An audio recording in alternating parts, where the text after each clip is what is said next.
Selamat datang Bapak, Ibu peserta pelatihan. Materi sub yang akan kita bahas yaitu tentang perawatan sistem pengisian mobil. Yang pertama, fungsi dan komponen-komponen sistem pengisian. Yang kedua yaitu, fungsi regulator. Fungsi pengisian ialah untuk mengisi baterai dan mensuplai arus listrik ke seluruh sistem kelistrikan ketika mesin hidup. Baterai pada mobil atau kendaraan berfungsi untuk memberikan tenaga listrik dalam jumlah yang cukup pada bagian-bagian kelistrikan mobil seperti sistem starter, sistem kelistrikan bodi atau kebutuhan lampu penerangan, sistem pendingin, AC, aksesoris sistem pengapian dan lainnya sebagainya. Komponen sistem pengisian. 1. Puli, berfungsi untuk tempat tali kipas penggerak rotor. 2. Bearing. Sebagai dudukan rotor agar rotor dapat berputar dengan lancar, kemudian kipas untuk mendinginkan dioda. Dan kumparan-kumparan pada alternator. 3. Rotor. Rotor tersusun dari inti magnet, pole core, field coil atau juga disebut rotor coil, slip ring dan rotor shaft. Field coil tersebut digulung dengan cara penggulungan yang arahnya sama dengan putaran, dan masing-masing ujungnya dihubungkan pada slip ring. Kedua pole core tersebut dipasangkan pada masing-masing ujung dari gulungan. Dan juga sebagai pembungkus kumparan rotor. Magnetic flux adalah hasil dari aliran arus yang melewati kumparan. Dan satu kutub menjadi kutub utara, U. Dan yang lain menjadi kutub selatan, S.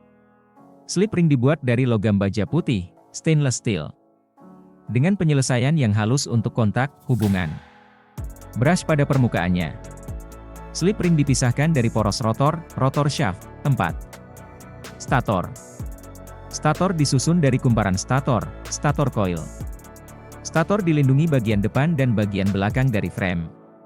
Stator coil terdiri dari kawat tembaga yang dilapisi dengan lapisan tipis yang bersifat sebagai insulator. 5. Dioda. Arus yang dibangkitkan oleh alternator dikirim dari sisi pemegang positif. Dan juga ujung dari framenya semua terisolasi selama penyarahan. Dioda akan menjadi panas selanjutnya. Dioda holders bertindak meradiasikan panas dan mencegah dioda dari panas yang berlebihan. Sekarang kita lanjut subtopik pembahasan kedua, yaitu regulator. Fungsinya regulator menaikkan dan menurunkan arus yang mengalir ke rotor untuk mengatur tegangan dibangkitkan oleh alternator. Regulator terdiri dari titik kontak, magnetic coil dan resistor. Regulator mengalirkan arus ke elektromagnet. Dapat dilihat pada gambar. Tegangan dan arus keluaran alternator bervariasi tergantung pada kecepatan putaran alternator dan banyaknya beban, arus output, alternator. Putaran mesin yang terus berubah-ubah. Demikian juga putaran alternator selanjutnya beban, lampu-lampu, wiper, sistem AC mobil dan lain-lain. Selalu berubah-ubah mempengaruhi kondisi pengisian baterai. Oleh karena itu, agar alternator dapat memberikan tegangan standar, tegangan sistem. Sekarang kita akan lanjut untuk melihat komponen-komponen regulator. Ini adalah regulator konvensional dan sering dipakai oleh Kijang K5. Dan fungsi dari regulator yaitu sebagai penstabil tegangan listrik yang dikeluarkan oleh alternator. Sekarang kita lihat di dalam video ada alternator. Alternator ini berfungsi untuk menghasilkan listrik berdasarkan berapa tinggi putaran dari mesin. Jadi secara umum kita ketahui putaran listrik itu tidak akan konstan karena listrik yang dihasilkan sesuai dengan pedal gas yang kita injak. Semakin tinggi putaran mesin maka akan semakin besar juga listrik yang dihasilkan alternator. Dan juga sebaliknya semakin rendah pedal yang kita injak maka listriknya juga semakin rendah.